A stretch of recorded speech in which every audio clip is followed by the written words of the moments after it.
আজকে আমার মামা বাড়িতে আমার বোনের জন্মদিন সেলিব্রেশন করা হচ্ছিল, আর গিয়ে দেখি মামি ওখানে রান্না করা শুরু করে দিয়েছে। অর্ধেক হয়েও গেছে প্রায়।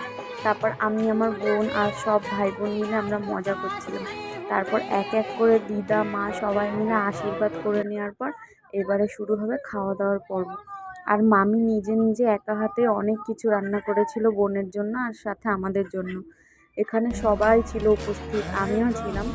যাই হোক, তো এখানে মামি রান্না করেছে ফ্রাইড রাইস, পাঁপড় ভাজা, চাটনি, পায়েস, মাংস আর 5 রকম ভাজা।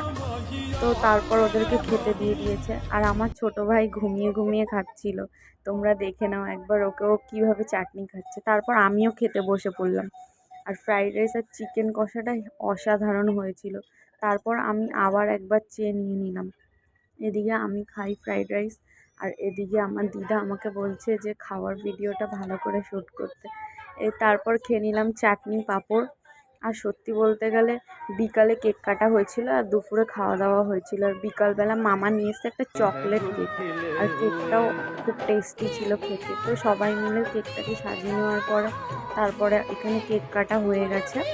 তারপর আমরা সবাই মিলে কেক টেক খেয়ে আবার বাড়ি চলে এলাম। তো আমার মিনি ব্লগটা এত দূরই। তোমরা আমাকে অবশ্যই কমেন্টে জানিও যে আমি কী টপিকের ওপর ভিডিও বানাবো, তাহলে আমি রেগুলার সেই টপিকের ওপর ভিডিও দেওয়ার চেষ্টা করব। Tata, bye bye guys.